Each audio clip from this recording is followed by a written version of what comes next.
Türkiye'de Müslüman kadınların kamusal alanda okuma ya da çalışmalarına ilişkin konulmuş olan yasakların kendisi bizzat gayri ahlaki, gayri insani, gayri hukuki yasaklardır. Bizim temel talebimiz Müslüman kadınların ya da toplumun diğer herhangi bir biriminin ötekileştirilip aşağılanmasına ve ayrımcılığa tabi tutulmasına ilişkin itirazdır. Bu noktada Özgür Der özellikle 28 Şubat sürecinde Ergenekon ve Balyoz Cuntası tarafından yürürlüğe konulan hemen her yerde başörtüsüne ilişkin sürek avını kışkırtan, onu fişlemelerle, ayrımcılıklarla, işten atmalarla taçlandıran bu zulmüne ilişkin tavır koymuştuk. Özgür Der böyle ortaya çıkmıştı. Ve hala hazırda da maalesef başörtüsüne ilişkin yeterli bir mesafe kat edilebilmiş değil. Hatırlarsanız geçen hafta kamuoyuna da yansımıştı. Başörtülü mühendis kardeşlerimizin mühendis odalarına kayıtları yapılmıyor. Ve kayıt yapılmayan arkadaşlarımızın, kardeşlerimizin de herhangi bir kamu kurumunda ya da özel kurumda çalışma imkanı bulunmuyor. Bu sebeple ya başını açmaya ya da işsiz kalıp açlığa mahkum edilmek istenen bir Müslüman kadın profili var karşımızda.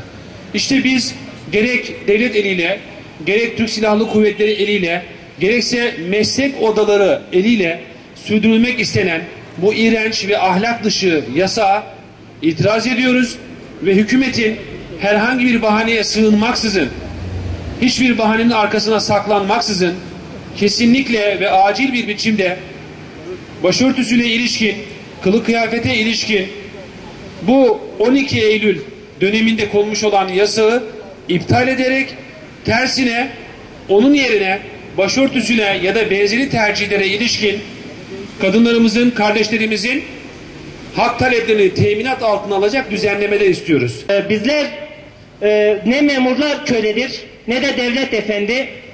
Devlet halkın Rabbi de değildir. Bizim Rabbimiz Allah'tır.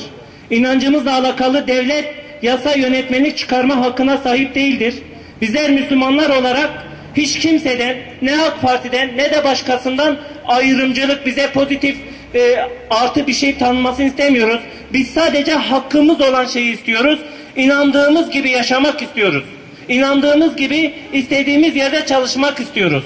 İnancımızdan dolayı kapılardan yasak zulmüyle karşılaşmak istemiyoruz. Bir 10 yıldan beri bu sorunun çözülmesini bekleyen biz öğretmenler diyeyim.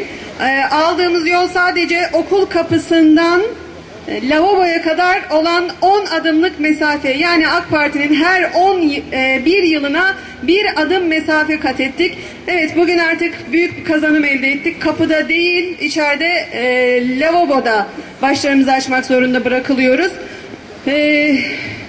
Bundan sonra sınıflarımıza çıkmak için bir 10 yıl daha bekleyecek miyiz? Sendika olarak bunun takibini yapıyoruz. 10 milyon imza kampanyasıyla desteğinizi bekliyoruz aynı zamanda. Başörtüye her yerde, hemen şimdi özgürlük. Başörtüye her yerde, hemen şimdi özgürlük. Başörtüye her yerde, hemen şimdi özgürlük. Evet, karşılaştığımız durumlardan birkaç örnek vereceğim demiştim. Dün karşılaştığım bir okul müdürü lavaboya kadar başörtüsüyle giren bir öğretmeni şikayet eden bir başka öğretmene verdiği cevap şudur: benim bilgim dahilinde diyerek başörtülü öğretmeni korumuştur. Ancak bu noktadayız. Başörtülü öğretmenler evet lavaboya kadar 10 adımlık mesafede korunmaktadır. Oradan sınıfa dahi çıkamamaktayız. Aynı zamanda hafta sonları üniversite sınavlarında görev alan öğretmenlerimiz, biliyorsunuz, bilginiz dahilinde inisiyatif kullanılarak diğer bütün öğretmenler bu yönetmeliğe uymazken sadece başörtü taktığı için görevlerinden alınan öğretmenlerle karşılaşıyoruz.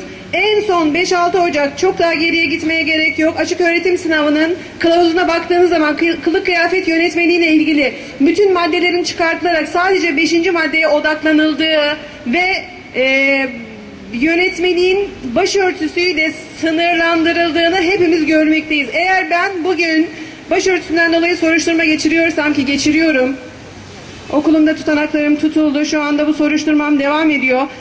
Neyle karşılaşacağımı bilmiyorum. Eminim ki eğer bütün yönetmeliğin maddelerini ihlal etseydim, başörtümü çıkartmış olsaydım bu soruşturmayı geçirmeyecektim. Bugün